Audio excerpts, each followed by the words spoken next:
ಮೈಸೂರಿನಲ್ಲಿರ್ತಕ್ಕಂಥ police ಅಧಿಕಾರಿಗಳು commissioner ಹಾದಿಯಿಂದ ಹಿಡಿದು ನಿಜವಾಗ್ಲೂ ಕೆಲಸ ಮಾಡ್ತಾ ಇಲ್ಲ. ಆ ಕೆಲಸ ಮಾಡದೇ ಇರೋದಕ್ಕೆ ಕಾರಣ ಇವತ್ತು DCP ಕಾರ್ಗೆ ಕಲ್ಲೊಡೆಯುವಂತ ಕೆಲಸಗಳನ್ನ ಮಾಡ್ತಾ ಇದ್ದಾರೆ. ಯಾಕೆ ಅವ್ರನ್ನ ನೀವು ಕರೆದ್ಬಿಟ್ಟು ಪೆರೇಡ್ ಮಾಡಿಸ್ತಾ ಇಲ್ಲ? MLA ಜೊತೆನಲ್ಲಿ ಇರ್ತಕ್ಕಂಥ ಯಾವ್ದಾದ್ರು ರೌಡಿ ಶೀಟರ್ಗಳಿತ್ತು ಅಂತಂದ್ರೆ ಫೋನ್ ಮಾಡಿಸಿದ್ರೆ ಕಳ್ಸಕ್ಕೆ ಹೋಗೋದಿಲ್ಲ ನೀವು ಅವ್ರನ್ನೆಲ್ಲ. ರೌಡಿ ಶೀಟರ್ಗಳನ್ನ ಸಾಮಾಜಿಕ ಹೋರಾಟಗಾರರ ಮೇಲೆ ರೌಡಿ ಶೀಟರ್ ಆಗ್ತೀರಾ? ಸಾರ್ವಜನಿಕ ಕುಂದುಕೊರತೆ ಸಭೆನೆಲ್ಲ ಯಾಕೆ ಸ್ಟ್ರಿಕ್ಟ್ ಆಗಿ ಮಾಡೋದಿಲ್ಲ? ಅವ್ರ ಹತ್ರ ಮಾಹಿತಿ ತಗೊಂಡು ಎಲ್ಲಿ ಭಾರತದ ಅಕ್ರಮ ಚಟುವಟಿಕೆ ನಡೀತಾ ಇದೆ, ಎಲ್ಲಿ ಲಾಡ್ಜಲ್ಲಿ ಅಕ್ರಮ ಚಟುವಟಿಕೆ ನಡೀತಾ ಇದೆ, ಯಾರನ್ನು ಎದುರಿಸ್ತಾ ಇದ್ದಾರೆ, ಯಾರು ಬಡ್ಡಿ ಲೇವಾದೇವಿ ಮಾಡ್ತಾ ಇದ್ದಾರೆ. ಒಂಥರ ಪೊಲೀಸ್ ಅಧಿಕಾರಿಗಳಿಗೆ, ಕೆಲವು ಪೊಲೀಸ್ ಅಧಿಕಾರಿಗಳು ರಿಟೈರ್ಮೆಂಟ್ ಲೈಫ್ ಆಗ್ಬಿಟ್ಟಿದೆ. ಇಲ್ಲಿ ಬಂದ್ರೆ ಈ ಠಾಣೆಯಿಂದ ಆ ಠಾಣೆ, ಆ ಠಾಣೆಯಿಂದ ಇನ್ನೊಂದು ಠಾಣೆ. ಒದ್ದು ಯೋಗಿ ಆದಿತ್ಯನಾಥ್ ಮಾಡೋದಿಲ್ಲ, ಒದ್ದು ಎಳ್ಕೊಂಬರೋದಕ್ಕಾಗೋದಿಲ್ಲ ಇವ್ರಿಗೆ. ಇವರ ನ್ಯೂನತೆಗಳನ್ನ ಇಟ್ಕೊಂಡು ಆಟ ಆಡ್ತಕ್ಕಂಥ ಕೆಲಸಗಳನ್ನ ಮಾಡ್ತಾ ಇದ್ದಾರೆ. ಮೊದಲು ಪೊಲೀಸ್ ಇಲಾಖೆಗೆ ಮೈಸೂರಲ್ಲಿ ಮೇಜರ್ ಸರ್ಜರಿ ಆಗಬೇಕು. ನಾನು ನಿಮ್ಮ ಅರವಿಂದ್ ಶರ್ಮಾ, ಸಾಮಾಜಿಕ ಕಾರ್ಯಕರ್ತ. ಇವತ್ತು ನಾನು ಮಾತಾಡಲೇಬೇಕು ಅನ್ನೋ ಉದ್ದೇಶದಿಂದ ಈ ವಾಹಿನಿಗೆ ಬಂದಿರತಕ್ಕಂಥದ್ದು. ಇವತ್ತು ಮೊನ್ನೆ ಮೈಸೂರಿನ ಉದಯಗಿರಿ ಠಾಣಾ ವ್ಯಾಪ್ತಿಯಲ್ಲಿ ಆಗಿರ್ತಕ್ಕಂಥ ಅವಘಡ ಬಗ್ಗೆ ನಾನು ವಿಶ್ಲೇಷಣೆ ಮಾಡೋದಕ್ಕೆ ಹೋಗೋದಿಲ್ಲ, ವಿಚಾರವನ್ನು ಹೇಳೋದಕ್ಕೆ ಹೋಗ್ತೀನಿ ಅಷ್ಟೇ. ವಿಶ್ಲೇಷಣೆಗೂ ವಿಚಾರಕ್ಕೂ ಭಾಳಷ್ಟು ವ್ಯತ್ಯಾಸಗಳಿದ್ದಾವೆ. ವಿಶ್ಲೇಷಣೆ ಅಂದ್ರೇನು? ಆಗಿರ್ತಕ್ಕಂಥ ವಿಚಾರಗಳನ್ನು ಸರಿ ಅಂತ ಸಮರ್ಥನೆ ಮಾಡ್ಕೊಂಡು ಅದು ವಿಶ್ಲೇಷಣೆ. ನಾನು ವಿಚಾರವನ್ನು ಪ್ರಸ್ತಾಪವನ್ನು ಮಾಡ್ತೀನಿ. ಒಬ್ಬರು ಪೋಸ್ಟನ್ನು ಹಂಚ್ಕೊಂಡಿದ್ರು 3 ಜನದ ವಿಚಾರದಲ್ಲಿ, 3 idiots ಅಂತ ಏನೇನೋ ಬರ್ಕೊಂಡಿದ್ರು. ನಾನು ಆ ಪೋಸ್ಟನ್ನು ನನಗೆ ಸಿಗಲಿಲ್ಲ, ಎಲ್ಲ ಒಂದು ಕಡೆ ನೋಡಿದೆ ಮಾಧ್ಯಮದಲ್ಲಿ ಅಷ್ಟೇ. ಅದು ತಪ್ಪು. ನಾನು ಅದನ್ನು ಯಾವುದೇ ಕಾರಣಕ್ಕೂ ಸಮರ್ಥನೆ ಮಾಡ್ಕೊಳ್ಳೋದಕ್ಕೆ ಹೋಗೋದಿಲ್ಲ, ಆಯಿತಾ. ಆದರೆ ಪೋಸ್ಟನ್ನು ಹಾಕಿದಂಥ ಸಂದರ್ಭದಲ್ಲಿ ಸುಮೋಟೋ ಕೇಸ್ ಹಾಕ್ಕೊಂಡು ಪೊಲೀಸ್ ಅಧಿಕಾರಿಗಳು ಅವರನ್ನು ಬಂಧಿಸಿ ಸಾಯಂಕಾಲ ತನಕ ಹಿಡ್ಕೊಂಡು ಅವ್ರನ್ನ ಮ್ಯಾಜಿಸ್ಟ್ರೇಟ್ ಮುಂದೆ ಇದನ್ನು ಪ್ರೊಡ್ಯೂಸ್ ಮಾಡುವಂಥ ಒಂದು ಸಂದರ್ಭದಲ್ಲಿ ಇವರು ಉದ್ವಿಗ್ನರಾಗಿ ನಮ್ಮನ್ನು ಅವ್ರಿಗೆ ಹ್ಯಾಂಡ್ ಓವರ್ ಕೊಡಿ, ನಾವು ಬುದ್ಧಿ ಕಲಿಸ್ತೀವಿ ಅನ್ನೋ ಮಟ್ಟಿಗೆ ಇವರು ಹೋಗಿದ್ದಾರೆ ಅಂತಂದರೆ, ಒಬ್ಬ DCP ಕಾರ್ಗೆ ಇವರು ಕಲ್ತೂರಾಟ ಮಾಡ್ತಾರೆ. 60-70 ಜನ ಇವರು ಕಲ್ತೂರಾಟ ಮಾಡ್ಕೊಂಡು ಪೊಲೀಸ್ ಅವ್ರಿಗೆ ಹಲ್ಲೆ ಮಾಡುವಂಥ ಕೆಲಸಗಳನ್ನ ಮಾಡ್ತಾರೆ ಅಂತಂದರೆ, ಪೂರ್ವ ನಿಯೋಜಿತ ಕೃತ್ಯ ಅಲ್ಲದಲ್ಲೇ ಇನ್ನೇನು ಲೇಟಾಗಿ ಪ್ರಸ್ತಾಪ ಆಗಿರ್ಬೋದು, ಆಯಿತಾ. ನಾನು ಮಾತಾಡ್ತಿರೋದು ತಮಗೆ ಲೇಟಾಗಿ ಪ್ರಸ್ತಾಪ ಆಗಿರ್ಬೋದು, ಮೊದಲೇ ಎಲ್ಲ ಮಾತಾಡಿದ್ದಾರೆ. ಆದರೆ ಇಲ್ಲಿ ಒಂದು ಪಕ್ಷದ ಓಲೈಕೆಗೆ ಮೈಸೂರಿನ ಪೊಲೀಸ್ ಅಧಿಕಾರಿಗಳು ಕೆಲಸ ಮಾಡಿರ್ತಕ್ಕಂಥದ್ದು ನಿಜವಾಗ್ಲೂ ಎದ್ದು ಕಾಣ್ತಾ ಇದೆ. ಉದಾಹರಣೆ, ಅಲ್ಲಿ 60 ಜನ ಏನು ಪುಂಡ್ರುಗಳು ಏನು ಮಾಡಿದಾರಲ್ಲ, ಹಲ್ಲೆ ಮಾಡ್ತಕ್ಕಂಥ ಕೆಲಸಗಳನ್ನ ಮಾಡ್ತಿದಾರಲ್ಲ, ಹಲ್ಲೆ ಮಾಡುವಂಥ ಕೆಲಸಗಳನ್ನ ಮಾಡೋರು ಇವತ್ತಿಗೂ ಅವ್ರನ್ನ ಹಿಡಿಯೋಕ್ಕಾಗಿಲ್ವಲ್ಲ. ಅವರೆಲ್ಲ ಮನೆ ಬಿಟ್ಟು ಪರಾರಿ ಆಗ್ಬಿಟ್ಟಿದ್ದಾರೆ. ಮೈಸೂರಿನ ಪೊಲೀಸ್ ಕಮಿಷನರ್ ಇಲ್ಲ ಮೈಸೂರಿಗೆ. ಇವತ್ತು ಪೊಲೀಸ್ ಅಧಿಕಾರಿಗಳು ಏನು ಮಾಡ್ತಿದ್ದಾರೆ ಅಂತಂದರೆ, ರಿಯಲ್ ಎಸ್ಟೇಟ್ ಮಾಫಿಯಾದಲ್ಲಿ, ಗಂಡ ಹೆಂಡತಿ ಡಿಸ್ಪ್ಯೂಟ್ ಕೇಸ್ಗಳಲ್ಲಿ, ಯಾವುದೋ ಚೆಕ್ ಬೌನ್ಸ್ ಪ್ರಕರಣದ ಕೇಸ್ಗಳಲ್ಲಿ, ಆಯಿತಾ, ಇದರಲ್ಲಿ ತೊಡ್ಕೊಂಡು ಹಣವನ್ನು ವಸೂಲಿ ಮಾಡ್ಕೊಂಡು ಇವರು ವ್ಯಾಯಾಮವನ್ನು ಮಾಡ್ದಲ್ಲೇ ಹೊಟ್ಟೆ ಎಲ್ಲ ಬೊಜ್ಜು ಬರೆಸ್ಕೊಂಡು ಇವರು ನಡೆಯೋಕ್ಕೆ ಶಕ್ತಿ ಇಲ್ದಲ್ಲೇ ಯಾವುದೋ ಬಾರ್ಗಳಲ್ಲಿ ಕೊಡುವಂಥ ದುಡ್ಡುಗಳಿಗೆ ಇವರು ಕೈ ಚಾಚ್ಕೊಂಡು, ಯಾವುದೋ ತರಕಾರಿಯನ್ನು ಕೊಡುವಂಥ ದುಡ್ಡುಗಳಿಗೆ ಕೈ ಚಾಚ್ಕೊಂಡು, ಹೆಲ್ಮೆಟ್ ವಿಚಾರಕ್ಕೆ ವಸೂಲಿ ಮಾಡ್ಕೊಂಡು, ಡ್ರಿಂಕ್ ಆ್ಯಂಡ್ ಡ್ರೈವ್ಗೆ ಎಲ್ಲಿ ನೈಟ್ ಹೋಗ್ಬಿಟ್ಟು ಡ್ರಿಂಕ್ ಆ್ಯಂಡ್ ಡ್ರೈವ್ಗೆ ನಾವು ಕೇಸ್ ಹಿಡಿದ್ರೆ ಒಂದಷ್ಟು ಕೋರ್ಟ್ಗೆ ಹೋಗ್ಬೋದು, ಒಂದಷ್ಟು ನಮಗೆ ಬರ್ಬೋದು ಅಂದ್ಬಿಟ್ಟು ಅಂತ ಇವರು ಓಡಾಡ್ಕೊಂಡು, ನಿಜವಾಗ್ಲೂ ಪೊಲೀಸರು ಮಾಡಬೇಕಾಗಿರುವಂಥ ಕೆಲಸ ರೌಡಿಗಳನ್ನು, ಸಮಾಜಘಾತಕ ಶಕ್ತಿಗಳನ್ನು ಮಟ್ಟ ಹಾಕಬೇಕು. ತಿಂಗಳಿಗೊಂದ್ಸತಿ ಪೆರೇಡ್ ಕರೆಸ್ಬೇಕು. ಸಾರ್ವಜನಿಕ ಕುಂದುಕೊರತೆಗಳನ್ನು ತಿಂಗಳಲ್ಲಿ 3ನೇ ಭಾನುವಾರ ಕರೆಯುವಂಥ ಕೆಲಸಗಳನ್ನ ಮಾಡಬೇಕು. ಯಾರ್ಯಾರು ಏನೇನು ಆಕ್ಟಿವಿಟೀಸ್ ಮಾಡ್ತಾ ಇದ್ದಾರೆ ಆ ನಿಗಾ ಇಡುವಂಥ ಕೆಲಸಗಳನ್ನ ಮಾಡಬೇಕು. ಇದು ನಿಜವಾದಂಥ ಕೆಲಸ ಪೊಲೀಸರು ಮಾಡಬೇಕಾಗಿರೋದು. ಆದರೆ ಇವರೇನು ಮಾಡ್ತಾ ಇದ್ದಾರೆ, ಕೆಲವು ಪೊಲೀಸ್ ಅಧಿಕಾರಿಗಳು ತುಂಬ ಒಳ್ಳೆ ಕೆಲಸ ಮಾಡ್ತಾ ಇದ್ದಾರೆ. ಯಾಕಂದ್ರೆ ಅವ್ರು ಒಳ್ಳೆ ಕೆಲಸ ಮಾಡಕ್ಕೆ ಬಿಡಲಿಲ್ಲ, ಮೌನಕ್ಕೆ ಶರಣಾಗ್ತಿದ್ದಾರೆ. ಎಷ್ಟೋ ಜನ ಅಧಿಕಾರಿಗಳು, ಎಷ್ಟೋ ಜನ ಪೊಲೀಸ್ ಸಿಬ್ಬಂದಿಗಳು ರೌಡಿಗಳ ಜೊತೆನೇ ಶಾಮೀಲಾಗ್ತಾ ಇದ್ದಾರೆ.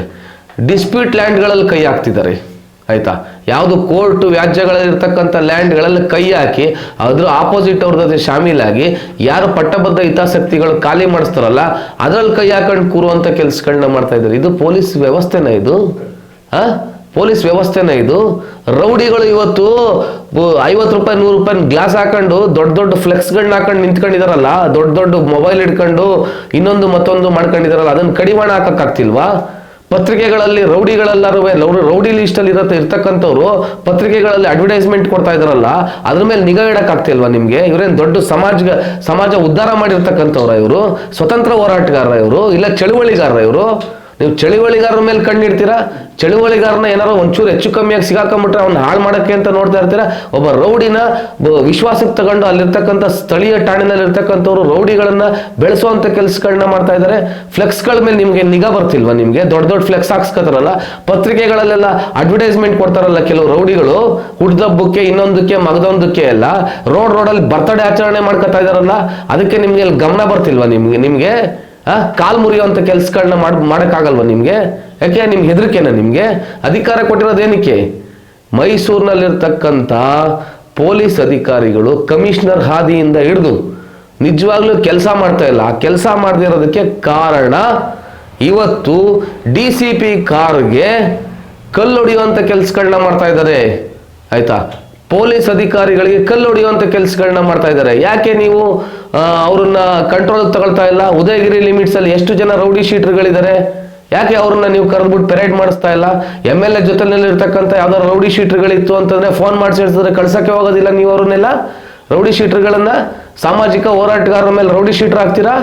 ಸಾಮಾಜಿಕ ಚಟುವಟಿಕೆಯಲ್ಲಿ ಇರ್ತಕ್ಕಂಥವ್ರ ಮೇಲೆ ರೌಡಿ ಶೀಟರ್ ಆಗ್ತೀರಾ ನೀವು? ನಿಜವಾದಂಥ ರೌಡಿ ನಟೋರಿಯಸ್ಗಳನ್ನ ನೀವು ಬಿಟ್ಬಿಟ್ಟು ಕಳಿಸುವಂತ ಕೆಲಸಗಳನ್ನ ಮಾಡ್ತೀರಾ? ಯಾಕೆ ರೌಡಿ ಶೀಟರ್ನ ನೀವು ರೌಡಿ ಪೆರೇಡ್ ಕಳ್ಸೋದಿಲ್ಲ ಸ್ಟ್ರಿಕ್ಟ್ ಆಗಿ? ನೀವು ಉದಯಗಿರಿ ಠಾಣೆಯಲ್ಲಿ ಸಾರ್ವಜನಿಕ ಕುಂದುಕೊರತೆ ಸಭೆನೆಲ್ಲ ಯಾಕೆ ಸ್ಟ್ರಿಕ್ಟ್ ಆಗಿ ಮಾಡೋದಿಲ್ಲ? ಅವ್ರ ಹತ್ರ ಮಾಹಿತಿ ತಗೊಂಡು ಎಲ್ಲಿ ಭಾರತದ ಅಕ್ರಮ ಚಟುವಟಿಕೆ ನಡೀತಾ ಇದೆ, ಎಲ್ಲಿ ಲಾಡ್ಜಲ್ಲಿ ಅಕ್ರಮ ಚಟುವಟಿಕೆ ನಡೀತಾ ಇದೆ, ಯಾರನ್ನು ಎದುರಿಸ್ತಾ ಇದ್ದಾರೆ, ಯಾರು ಬಡ್ಡಿ ಲೇವಾದೇವಿ ಮಾಡ್ತಾ ಇದ್ದಾರೆ, ಮೀಟರ್ ಬಡ್ಡಿ ದಂಧೆ ಮಾಡ್ತಿದ್ದಾರೆ, ಅವರೆಲ್ಲ ಇದು ದುಡ್ಡಿನ ದಾಹ. ಆಯ್ತಾ? ಸ್ಥಳೀಯ MLA ಸಾತು. ಆಯ್ತಾ? ನೀವು ದುಡ್ಡು ಕೊಟ್ಬಿಟ್ಟು ಬಂದಿರ್ತೀರಾ, ನಾನೇನಕ್ಕೆ ಅವ್ರ ಮಾತು ಕೇಳಬೇಕು ಅಂತ ನೀವು ದುಡ್ಡು ಮಾಡೋದಕ್ಕೆ ನಿಂತ್ಕೊಂಡಿರ್ತೀರಾ.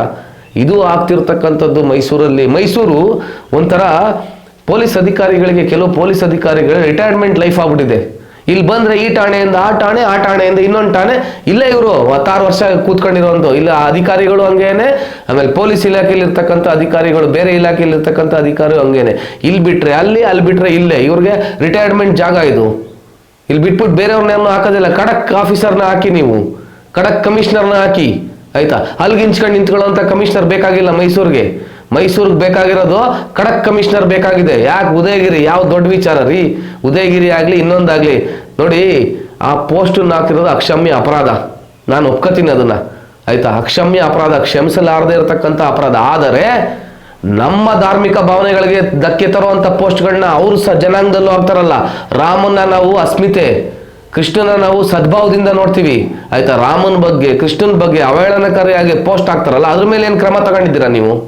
ಅದ್ರ ಮೇಲೆ ಏನು ಕ್ರಮ ತಗೊಂಡಿದ್ದೀರಾ? ದೂರ ಅರ್ಜಿ ಕೊಟ್ಟಂತ ಸಂದರ್ಭಗಳಲ್ಲಿ ತಿಪ್ಪೆ ಸಾರಿಸ್ಬಿಟ್ಟು ಕಳಿಸ್ಬಿಡ್ತೀರಾ? ನಾವುಗಳೆಲ್ಲ ಏನಾರು ಬಂದ್ಬಿಟ್ಟು ಮುತ್ಕಿ ಹಾಕುವಂತ ಕೆಲಸಗಳನ್ನ ಮಾಡ್ತೀವಿ. ದೂರ ಅರ್ಜಿ ಕೊಡ್ತೀವಿ, ಕಾನೂನು ವ್ಯಾಪ್ತಿಗೆ ಬಿಡ್ತೀವಿ, ಬರ್ತೀವಿ. ಆಯ್ತಾ? ಅವ್ರು ಮಾತ್ರ ಏನು ದೊಡ್ಡ ಗನಂದಾರಿ ವ್ಯಕ್ತಿಗಳ ಅವರು ಬಂದ್ ಕಲ್ ತಗೊಂಡು ಹೊಡೆಯೋದಕ್ಕೆ? ಅಂದ್ರೆ ನಿಮ್ಮ ವೀಕ್ನೆಸ್ ಇಟ್ಕೊಂಡು ಅವರು ಆಟ ಆಡುವಂತ ಕೆಲಸಗಳನ್ನ ಮಾಡ್ತಾ ಇದ್ದಾರೆ.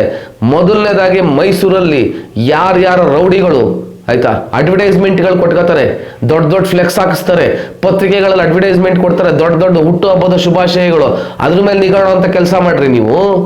ಅದನ್ನ ಮಾರ್ಕ್ ಮಾಡ್ಬಿಟ್ಟು ನಿಗಾ ಇಡಿಸ್ಬಿಟ್ಟು ದುಡ್ಡೆಲ್ಲಿಂದ ಬಂತು ಆತನಿಗೆ, ಯಾರು ಮನೆ ಹಾಳು ಮಾಡ್ತಿದ್ದಾನೆ, ಇದೆಲ್ಲ ಎನ್ಕ್ವೈರಿ ಮಾಡ್ರಿ ನೀವು.